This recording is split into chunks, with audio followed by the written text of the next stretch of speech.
Welcome to Nigeria, where culture comes alive. Hey everybody, Mosa here, and let me tell you, Nigeria is my home, and it's a country bursting with life, culture and traditions that are as diverse as its people. From the bustling streets of Lagos to the serene landscapes of the north, Nigeria's cultural tapestry is a sight to behold. So, buckle up as we take a deep dive into the heart of Nigeria, exploring 10 unique traditions that offer a glimpse into the soul of this extraordinary nation. Get ready to have your minds blown wide open. Alright, let's address the elephant in the room, or should I say the maiden in the village square. In some parts of southeastern Nigeria, specifically among the Igbo communities, there's a practice called the virginity test. This tradition involves a public examination of a bride-to-be on her wedding day to determine if she's still a virgin. Yeah, you heard that right, public. The practice is rooted in the belief that a woman should enter marriage as a virgin, placing a huge emphasis on female purity. It's seen as a matter of family honor, and a non-virgin bride could bring shame upon her entire family. Over the years, the virginity test has drawn massive criticism, and rightfully so. The big question is, does this tradition hold any relevance in today's society? That's a debate that continues to rage on, with passionate voices on both sides. Let's journey up north to the land of the Hausa and Fulani people, where we encounter a pre-wedding ritual that's all about beauty, seclusion, and preparation for marriage. It's called Tanda, and it's like a rite of passage for brides-to-be. Imagine this. A young woman is whisked away to a secluded room, surrounded by her closest friends and female relatives. For the next 40 days, the bride-to-be is pampered, beautified, and prepared for her big day. The star of the show? Henna. Intricate henna designs are painstakingly applied to her hands and feet, transforming her into a walking work of art. It's a time for the bride-to-be to bond with her female relatives, receive wisdom and advice on marriage, and mentally prepare for the challenges and joys that lie ahead.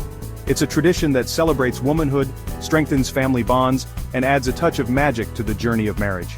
This beautiful tradition is not just about the physical transformation, but also about the emotional and spiritual preparation. The henna, with its intricate patterns, symbolizes joy, beauty, and spiritual awakening. It's a moment where the bride-to-be is showered with love, care, and blessings, ensuring she steps into her new life with confidence and grace. The Tanda ceremony is a testament to the rich cultural heritage of the Hausa and Fulani people, a blend of art, tradition, and community spirit that makes the journey to marriage truly special.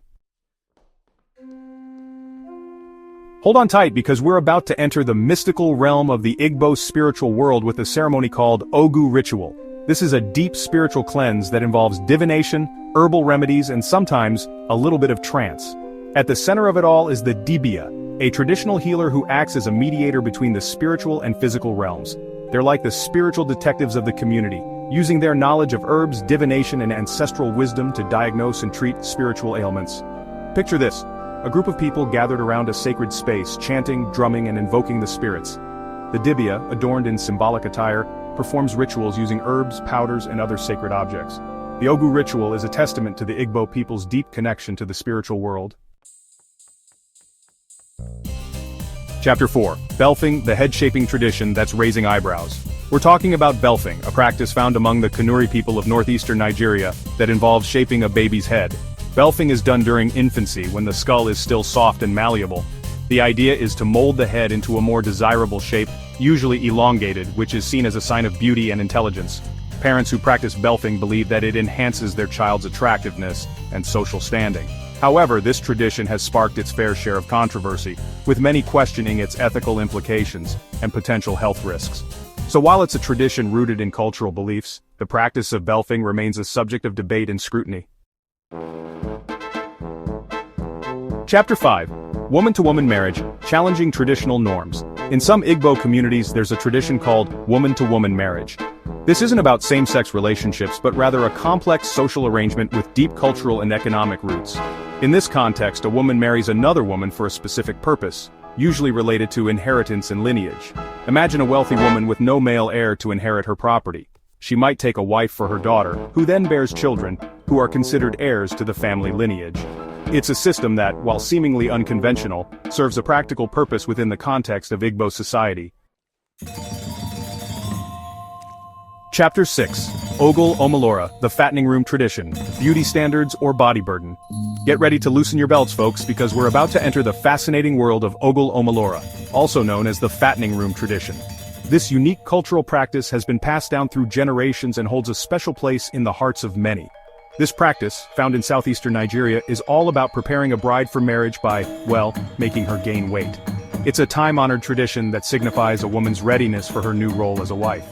In this cultural context, being curvy and full-figured is seen as a sign of beauty, fertility, and prosperity. The more weight a bride gains, the more she's perceived as being well taken care of and ready for the responsibilities of marriage. So, in the weeks or months leading up to her wedding, a bride-to-be is sent to a special room where she's pampered, fed a rich diet, and relieved of all her usual chores. This period is not just about physical transformation but also about mental and emotional preparation. The goal is to help her gain weight and achieve that desirable curvy physique. The rich diet typically includes traditional foods that are high in calories and nutrients, ensuring that the bride-to-be gains weight in a healthy manner. However, like many traditions, Ogle Omalora has faced criticism for promoting unhealthy beauty standards and potentially harmful weight gain. Critics argue that the pressure to gain weight can lead to long-term health issues. So, while it's a tradition rooted in cultural beliefs about beauty and fertility, the fattening room tradition continues to spark debate about body image and societal pressures on women. The conversation around this practice highlights the complex interplay between cultural heritage and modern health perspectives. Chapter 7. Let's take a trip to northeastern Nigeria, home to the Kanuri and Shuwa people, where we encounter a greeting that's all about respect, humility, and, well, feet. It's called suksuk, and it involves touching the feet of an elder as a sign of reverence. Imagine this. A young person approaches an elder, bows low, and gently touches the elder's feet with their right hand. The elder, in turn, places their hand on the younger person's head as a gesture of blessing. However, like many traditional practices, suksuk is facing challenges in modern times, particularly in urban areas. But despite these challenges, suksuk remains an important part of Kanuri and Shuwa identity, a reminder of their cultural values and the importance of respecting those who came before them.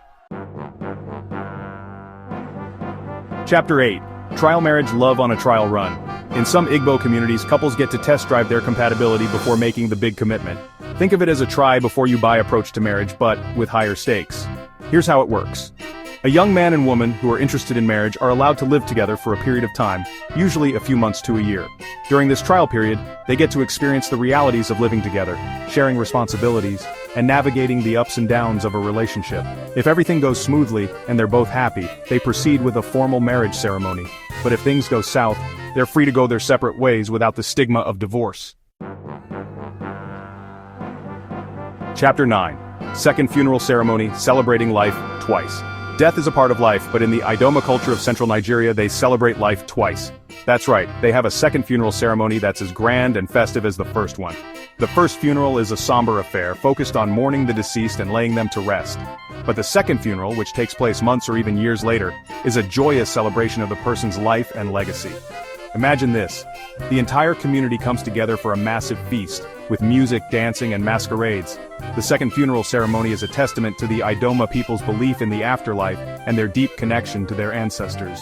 It's a reminder that even in death, life goes on, and the memories we create continue to shape the lives of those we leave behind. Chapter 10. Rice Eating Contest. May the best eater win. Hold on to your forks, folks, because we're about to enter the world of competitive eating, Nigerian style. This isn't just any eating contest, it's a vibrant, high-energy event that brings together people from all walks of life. In the Niger Delta region, they take their food seriously, especially when it comes to rice. Rice is more than just a meal here. It's a symbol of culture, tradition, and unity. And what better way to celebrate their love for this staple food than with a rice eating contest? This event is a highlight of the festival, drawing in large crowds and enthusiastic participants. Picture this. A group of contestants gathered around a table piled high with steaming bowls of rice.